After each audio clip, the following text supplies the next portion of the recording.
So remind us, Councillor Duncan, what the Missing Middle Housing Initiative is supposed to be getting ahead of. What's it supposed to do?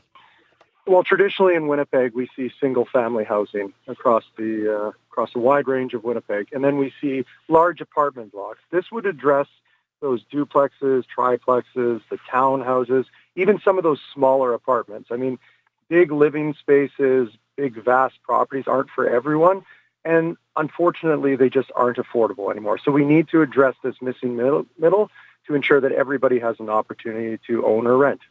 Are there rules on how high or how many units? What's an understanding of the size of these things?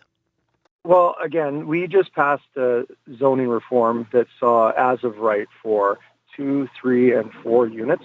And those do have specific parameters on them, because what we're not wanting to do is encroach on people's existing neighborhoods and properties. We don't want somebody having a towering building beside their single-family home, but we do want to give people an opportunity to do appropriate infill. So if you have a larger lot, some variation in lot size with regards to distance from the property line. So we want to be respectful from that. We're not passing over that 35-foot height limit when it comes to a single-family home.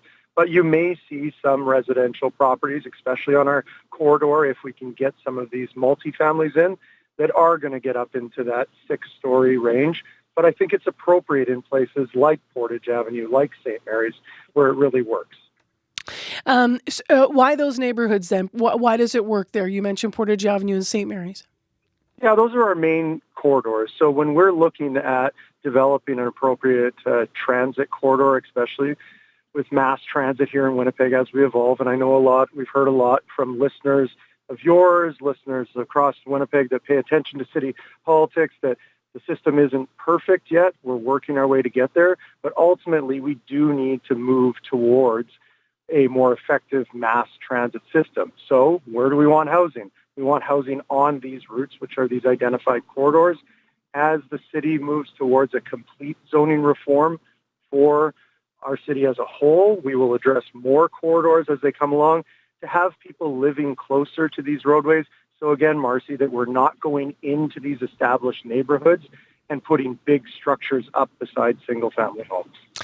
You've also got a list, actually, in the expression here of some other places. So Doucette Street, Boyd Avenue, which is out in EK, Manitoba Avenue, which is in the heart of the North End. So yep. You've highlighted for developers some vacant lots that are available, correct? Yeah, the City of Winnipeg is always looking at our inventory of lots. Some are appropriate for residential build, some are not. If they're an industrial or commercial, that's not appropriate to be building residential. But any of these vacant lots, Council has directed the public service to look at these and bring them forward as potential options. Are every single one of them going to work? We had a round for the supportive housing with the Sherburne location, found out that that's an extremely important park property for that neighborhood. That's not going to work. But that doesn't mean that we're going to stop. We're going to continue to look at this, evaluate our inventory, and see if we can work with developers to potentially sell these lots at a reduced rate or as low as $1 if they are committed. And a big thing with people that they may not understand when they hear affordable. Affordable is a CMHC guideline term that means 80% market rate. We want to ensure that these are deeply affordable at times or rent geared to income, to make sure that people, again, who are working hard, who haven't had their shot at having their own place, who have to share an apartment or whatever, have an opportunity to call a place their own on their own. Can you tell us, you may not have the number, Councillor Duncan, but how many vacant lots are up for grabs here? I don't have a specific number on that. I know when we've been working with the province on their initiative, they started with a goal of bringing forward 10. We've addressed 5 in the first part of the operation here, and we're going to be looking at more to come.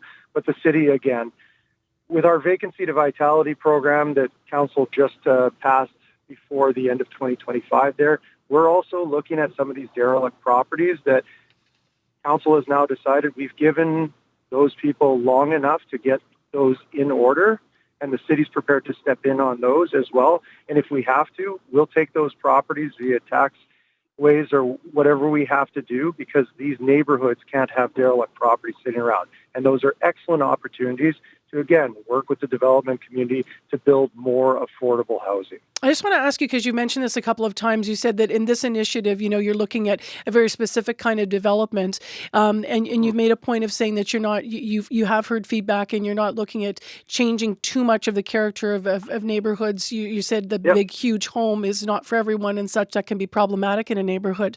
I wonder on that front, for people hearing you say that as a city councillor, is that something you guys are going to be looking to stop or put more rules around for those neighborhoods that feel that they are overly getting saturated with the big infill of the other type? Well, that's why we put the parameters around in the as of right 2, 3, and 4s, so that if what council has approved, if the developer wants to go outside of those parameters and say go up another foot or make it a little bit wider to be closer to the neighbor, they will have to come to council for a variance. So council at the community level, whether it be in my neck of the woods of Assiniboia or city center or whatever the case may be, they will have to come back and get approval for that, because it is important to maintain the character of a lot of these residential neighborhoods in Winnipeg. That's what makes Winnipeg so unique. That's what's making our population growth. We're now up to 850,000 and growing. We don't want to ruin what's great about Winnipeg. However, we do need to provide more housing opportunity for more different types of housing. So those big spaces won't be prohibited, but they do need to be reapplied. You have to check for zoning, and so there's a second stage. I want to get back to our focus, which is the missing middle. The public can get more information at the end of the month, right? Yes, it'll be available, and obviously all of our information that we have on any of these initiatives are on the city website. Okay, so the deadline for this is interested respondents by January 27th. I think I have that right, Councillor? I think you have that right, yeah. Okay, great. Thank you very much for being with us this morning and explaining the initiative. Appreciate your time.